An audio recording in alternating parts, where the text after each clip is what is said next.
Baru-baru ini ada satu hal yang amazing banget yang saya baru sadari, yaitu cerita di Alkitab yang kita sering baca, tapi ternyata itu ada hidden message diulang-ulang dan ada temanya ya yang amazing, yaitu tentang sumur dan pengantin.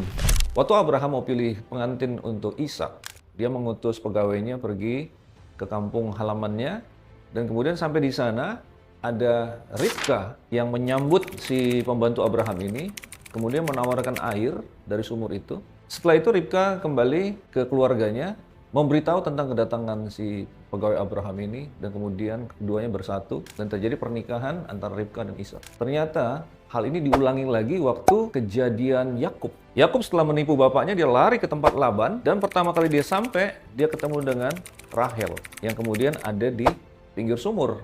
Rahel memberikan air, Rahel lapor kepada keluarganya, dan kemudian keduanya bersatu. Kalau ini belum cukup dua kali ini kelihatan pola antara sumur dan pengantin, diulangi lagi dalam cerita Musa. Musa waktu habis pukul orang Mesir dan kemudian kabur ke Midian, sampai di Midian ada sumur dan ada Zipora. Zipora memberikan air, Zipora lapor kepada keluarganya, dan kemudian keduanya bersatu.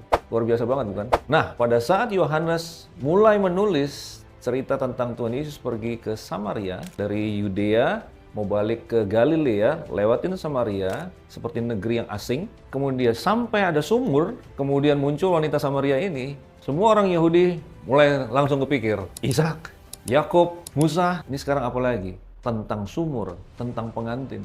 Luar biasa, bukan? Yang menjadi perbedaan dalam cerita Tuhan Yesus dengan perempuan Samaria adalah bukan si wanita ini yang memberikan air kepada Tuhan Yesus, tapi Tuhan Yesus yang memberikan living water, air hidup kepada si wanita ini.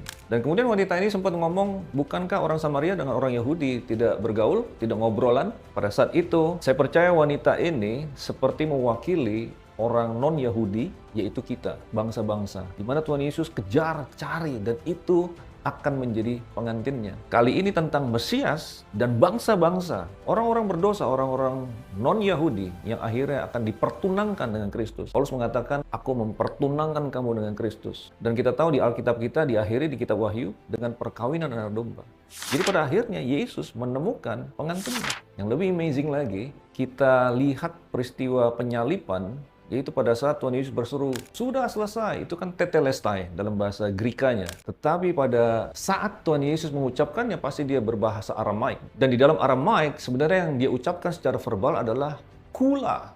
Satu kata namanya kula. Dan kula itu bisa berarti sudah selesai. Tapi arti lain daripada kula adalah my bride, pengantinku.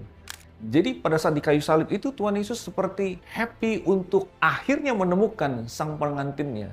Dengan karyanya dia berkorban, dengan tubuhnya, darahnya, dengan semua pengorbanannya, darahnya tercurah, tubuhnya dihancurkan. Pada akhirnya dia melalui kematian dan kebangkitannya bisa mendapatkan pengantinnya itu. Jadi pada saat kita kadang-kadang merasa Tuhan itu jauh, Tuhan nggak menjawab doa kita, ingat cerita ini, bahwa Tuhan Yesus sudah menemukan kita, dia bergembira atas kita, dia bersatu dengan kita sudah ada di dalam kita, dia senang dengan kita, dia happy tentang kita, dia tidak sebel dengan kegagalan kita, atau dia nggak sabar tentang pertumbuhan kita yang kurang cepat, atau kita kok banyak yang nggak berubah, tapi Tuhan itu happy dengan pengantinnya. Dan engkau sangat disayang. Hari ini kalau engkau patah semangat, ingat, engkau adalah pengantin daripada Tuhan Yesus. Engkau ada di dalam Kristus, Kristus ada di dalammu.